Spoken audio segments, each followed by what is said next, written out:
मेरी ईसाई धर्म पुस्तक 2 अध्याय 8 सबसे बड़ा पाप के बारे में। आज मैं ईसाई नैतिकता के उस हिस्से पर आता हूं जहां ये सभी अन्य नैतिकताओं से सबसे अधिक भिन्न होते हैं। एक ऐसा दोष है जिससे दुनिया में कोई भी आदमी मुक्त नहीं है, जिसे हर कोई दुनिया में दूसरों में देखकर नफरत करता है, और जिसमें शायद ही कोई लोग ईसाइयों को छोड़कर कभी यह सोचते हैं कि वे खुद इसके लिए दोषी हैं। मैंने लोगों को यह स्वीकार करते सुना है कि वे चिड़चिड़े हैं, या कि वे लड़कियों या शराब के बारे में अपने आप को काबू में नहीं रख सकते, या यहां तक कि वे कायर हैं। मुझे नहीं लगता कि मैंने कभी किसी ईसाई को इस दोष के लिए खुद को दोषी ठहराते सुना है। और उसी समय मैंने बहुत कम ऐसे लोगों से मुलाकात की है जो गैर ईसाई हों और जिन्होंने दूसरों में इसके प्रति थोड़ी सी भी दया दिखाई हो। कोई भी दोष ऐसा नहीं है जो एक आदमी को अधिक अप्रिय बना दे, और कोई भी दोष ऐसा नहीं है जिसे हम अपने अंदर अधिक अनजान होते हैं। और जितना अधिक यह हमारे अंदर होता है, उतना ही हम इसे दूसरों में नापसंद करते हैं। जिस दोष की मैं बात कर रहा हूं वह गर्व या आत्मगर्व है। ईसाई नैतिकता में इसके विपरीत गुण को विनम्रता कहा जाता है। आपको याद होगा, जब मैं यौन नैतिकता के बारे में बात कर रहा था, मैंने आपको चेतावनी दी थी कि ईसाई नैतिकता का केंद्र वहां नहीं है। तो अब हम केंद्र पर पहुंच गए हैं। ईसाई शिक्षकों के अनुसार मूल दोष, सबसे बड़ा बुराई गर्व है। अशुद्धता, गुस्सा, लालच, शराब पीना और ये सभी तो बस मच्छरों के काटने के समान है।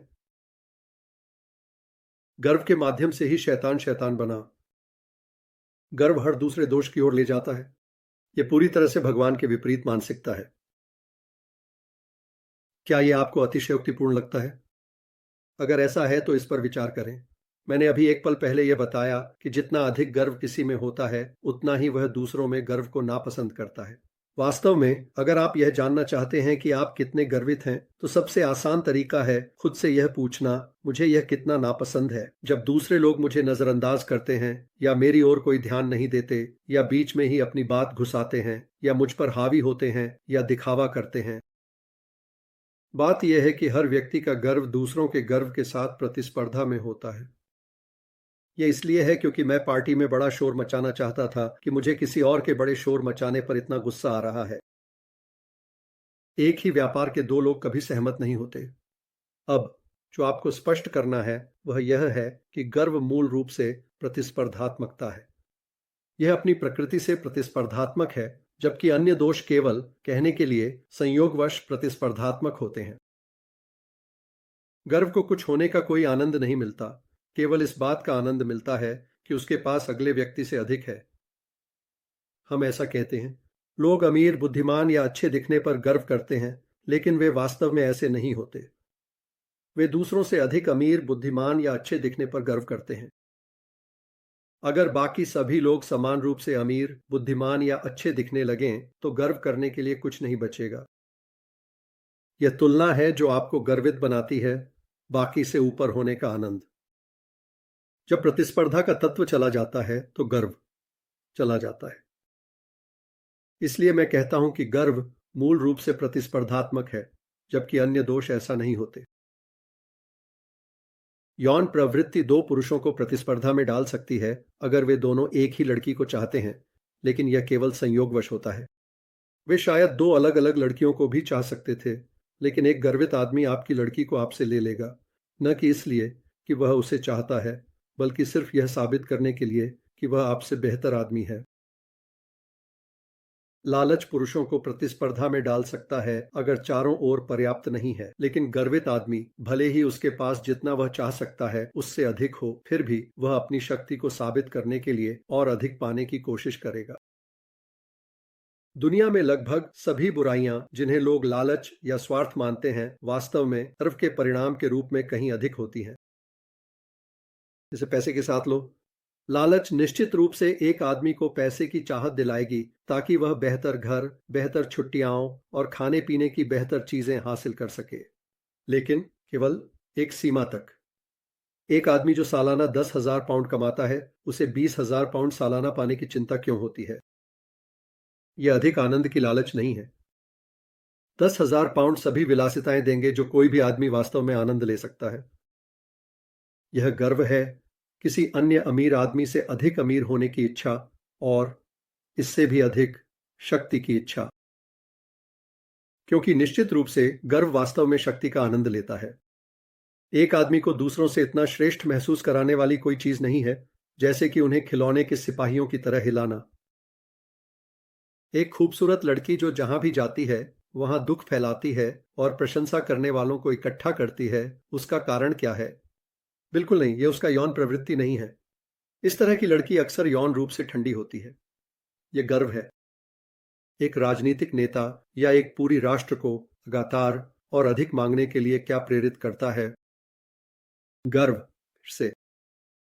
गर्व अपनी स्वभाव से ही प्रतिस्पर्धात्मक होता है। यही कारण है कि यह चलता रहता है। अगर मैं एक गर्वित आदमी हूं तो जब तक पूरी दुनिया में एक भी आदमी है जो मुझसे अधिक शक्तिशाली, अमीर या चतुर है, वह मेरा प्रतिद्वंद्वी और मेरा दुश्मन है। ईसाई सही है। गर्व ही हर राष्ट्र और हर परिवार में दुख का मुख्य कारण रहा है जब से दुनिया की शुरुआत हुई है। अन्य दोष कभी कभी लोगों को एक साथ ला सकते हैं। आप शराबी लोगों या अनाचार करने वालों के बीच अच्छी मित्रता, मजाक और दोस्ती पा सकते हैं, लेकिन गर्व हमेशा शत्रुता का मतलब होता है। यह शत्रुता है, और यह केवल मनुष्य और मनुष्य के बीच की शत्रुता नहीं है, बल्कि भगवान के प्रति भी शत्रुता है। भगवान में आप एक ऐसी चीज का सामना करते हैं जो हर दृष्टिकोण से आपके मुकाबले अनंत रूप से श्रेष्ठ है, जब तक कि आप नहीं जानते कि भगवान ऐसा है, और इसलिए अपने आप को तुलना में कुछ भी न समझे।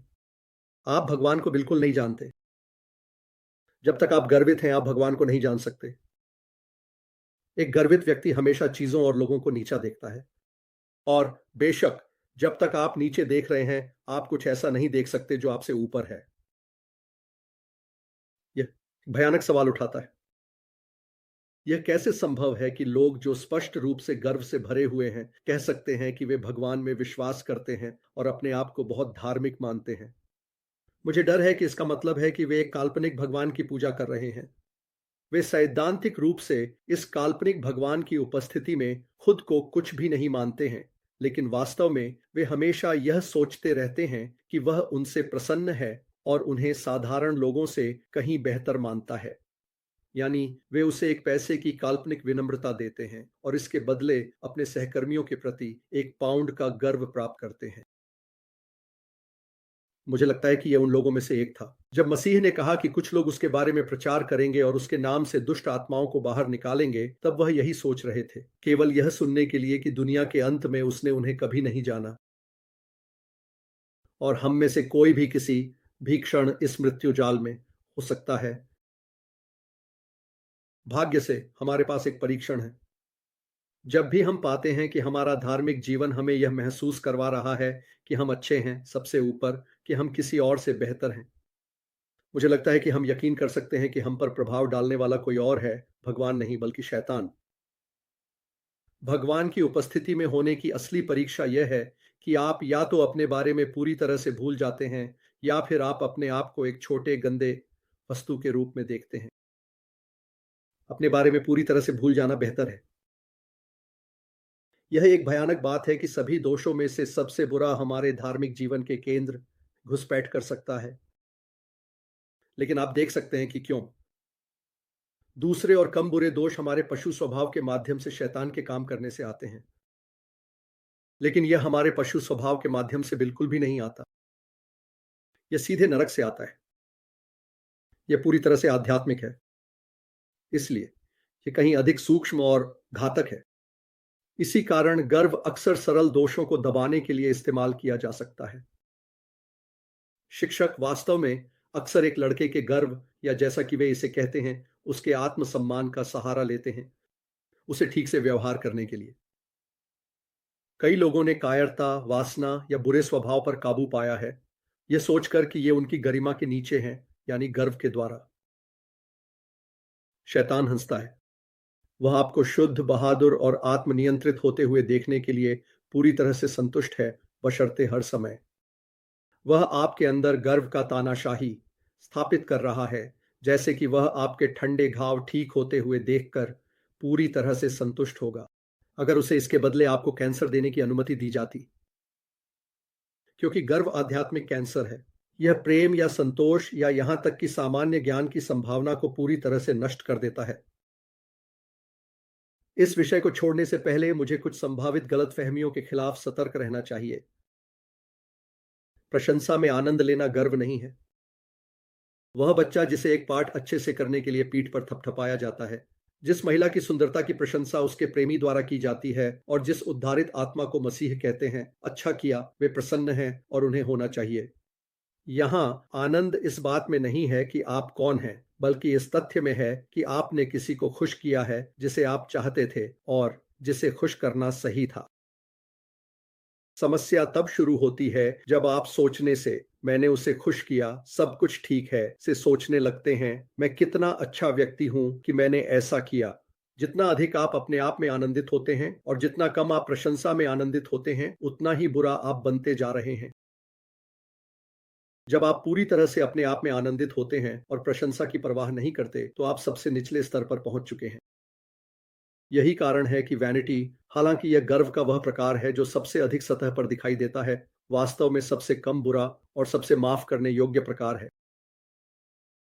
वैनिटी वाला व्यक्ति पुरस्कार, प्रशंसा और प्रशंसा को बहुत चाहता है और हमेशा इसके लिए प्रयासरत रहता है। यह एक दोष है, लेकिन यह एक बच्चे जैसा और एक अजीब तरीके से एक विनम्र दोष है। यह दिखाता है कि आप अभी भी अपनी खुद की प्रशंसा से पूरी तरह संतुष्ट नहीं हैं। आप दूसरों की इतनी कद्र करते हैं कि आप चाहते हैं कि वे आपको देखें।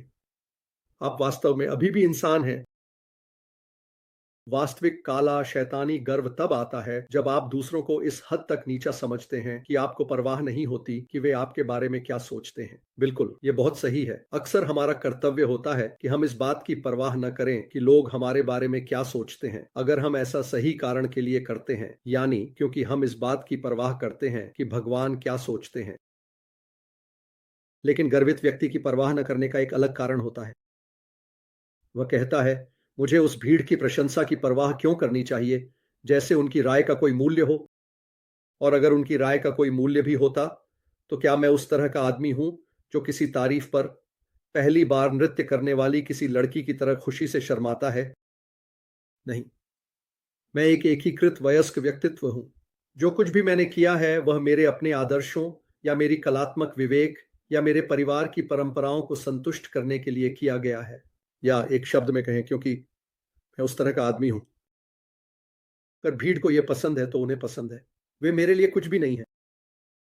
इस तरह वास्तविक गहरा गर्व वैनिटी पर एक रोक के रूप में कार्य करना चाहिए, क्योंकि जैसा कि मैंने एक पल पहले कहा, शैतान एक छोटे दोष को ठीक करने के लिए आपको एक बड़े दोष में डालने का आनंद लेता है। हमें कोशिश करनी चाहिए कि हम गर्वित ना हों, लेकिन हमें कभी भी अपनी वैनिटी को ठीक करने के लिए गर्व का सहारा नहीं लेना चाहिए।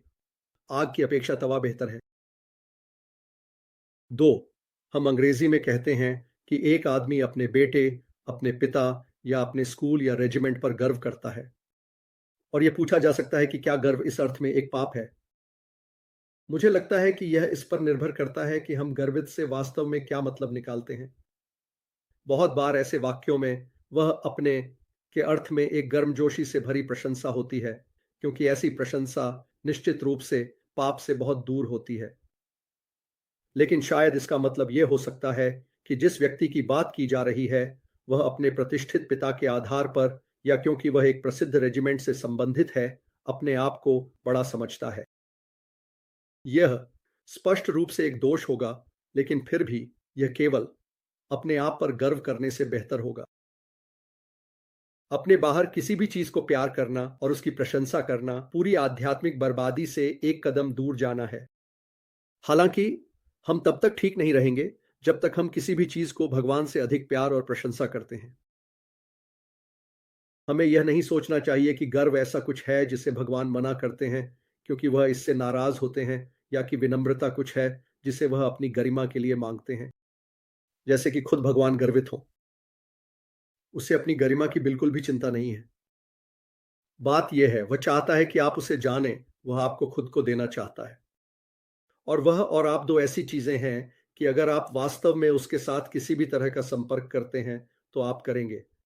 वास्तव में विनम्र रहो और खुशी-खुशी विनम्र रहो। इस पल में अपने खुद की गरिमा के बारे में सभी बेवकूफ़ी की बातों से एक बार के लिए छुटकारा पाने की अनंत राहत का अनुभव करना, जिसने आपको अपनी पूरी ज़िंदगी बेचैन और दुखी रखा है। वह आपको विनम्र बनाने की कोशिश कर रहा है ताकि यह क्षण संभव हो सके। हम सभी ने जो बेवकूफ़ी, बदसूरत और दिखावटी कपड़े पहन रखे हैं, उन्हें उतारने की कोशिश कर रहे हैं। जैसे छोटे बेवकूफ़ों की तरह इठलाते हुए चल रहे हैं। काश मैं खुद में विनम्रता के साथ थोड़ा और आगे बढ़ पाता। अगर मेरे पास होता, तो मैं शायद आपको राहत, उस दिखावटी कपड़े को उतारने की सुखद अनुभूति और झूठे आत्म से छुटकारा पाने के बारे में और बता सकता था। इसके सभी देखो मुझे और क्या मैं अच्छा लड़का नहीं हूँ साथ, और इसके सभी दिखावे, अदाओं के साथ इसे और भी करीब लाने के लिए यह एक पल के लिए भी एक रेगिस्तान में एक आदमी के लिए ठंडे पानी के घूंट की तरह है। ऐसा मत सोचो। अगर आप एक सच में विनम्र व्यक्ति से मिलते हैं, तो वह वही होगा जिसे आजकल ज्यादातर लोग विनम्र कहते हैं। वह ऐसा चिपचिपा, चापलूस व्यक्ति नहीं होगा जो हमेशा आपको यह बताता रहे कि बेशक वह कोई नहीं है। शायद आप उसके बारे में यही सोचेंगे कि वह एक खुशमिजाज, बुद्धिमान व्यक्ति था जो आपकी बातों में सच में रुचि लेता था।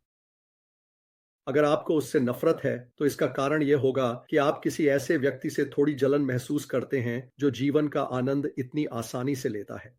वह विनम्रता के बारे में नहीं सोच रहा होगा। वो अपने बारे में बिल्कुल भी नहीं सोच रहा होगा। अगर कोई विनम्रता हासिल करना चाहता है, तो मुझे लगता है, उसे पहला कदम बता सकता हूं। पहला कदम यह समझना है कि कोई गर्वित है और यह एक बड़ा कदम भी है। कम से कम इससे पहले कुछ भी नहीं किया जा सकता। और अगर आप सोचते हैं कि आप घमंडी नहीं हैं, तो इसका मतलब है कि आप वास्तव में बहुत घमंडी हैं। और हम अगले वीडियो में अध्याय 9 के साथ आगे बढ़ेंगे। देखने के लिए बहुत धन्यवाद। मैं तुम लोगों से प्यार करता हूं। जैसा कि टिगर कहता है, फिर मिलेंगे।